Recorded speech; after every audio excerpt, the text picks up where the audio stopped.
Magandang araw mga kababayan. Pakinggan natin ang mensahe ni Senador Marcolita mga kababayan. Panoorin natin at pakinggan. Let's go! Magandang gabi po sa inyong lahat mga kababayan. Ngayong araw ay narinig po ninyo ang pagpapahayag at mga deklarasyon at testimonya ng mga dating sundalo na nagpasya na magkatipon-tipon kaninang umaga at natapos kani-kanina lang tungkol sa maanumalyang flood control projects na kinapalooban ng maraming pagdi-deliver ng napakaraming mali-maletang salapi sa iba't ibang mga tao at opisyalis ng ating bansa.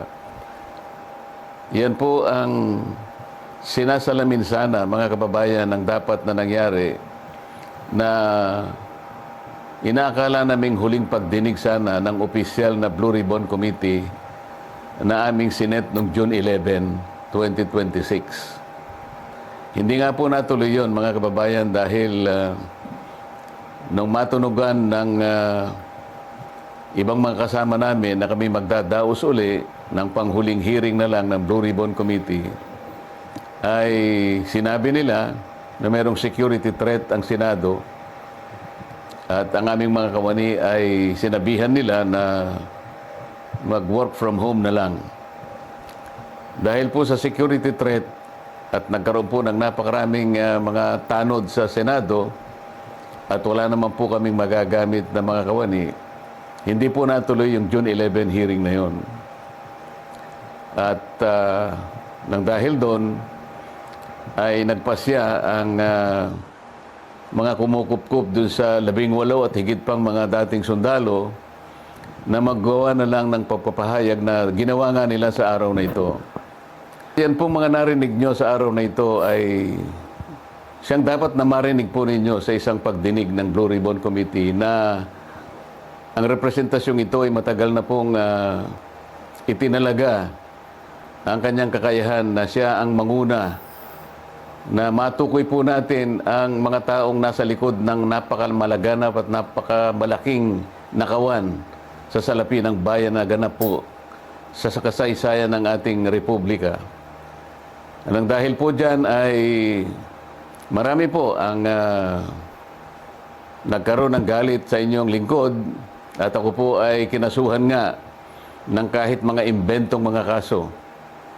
At maaari pong isang araw, hindi po natin alam kung ngayon o bukas, sa makalawa, ay iahain po sa akin ang warrant of arrest upang ako po ay arestuhin, upang hindi ko na may pagpatuloy ang aking gustong mangyari na matukoy po natin ang mga may kagagawan ng lahat ng ito at mapanagot natin sila. Pero wag po kayong mag-alala kahit ako po ay kanilang maaresto at maipakulong, kagaya na po ng sinasabi ko, ay hindi po tayo titigil hanggat hindi po natin natutukoy ang mga taong ito dahil kayo po talaga ang dapat pagsilbihan namin. Interes po ninyo ito. So, huwag kayong mawawalan ng loob at huwag kayong mawawalan ng pag-asa. Pansamantala lang naman siguro ang hindi tayo magkikita ng harapan. Ngunit, dahil po sa ating pakikipaglaban, alang-alang po sa interes ng ating bansa, ay kailangan tayong magkaisa. Sa tulong po ng Panginoon Diyos, magtatagumpay din po tayo. Mabuhay po kayong lahat at sana'y araw-araw ang diwa ng ating pagkakaisa ay huwag pong mawala sa bawat isa sa atin. Salamat po sa inyong lahat.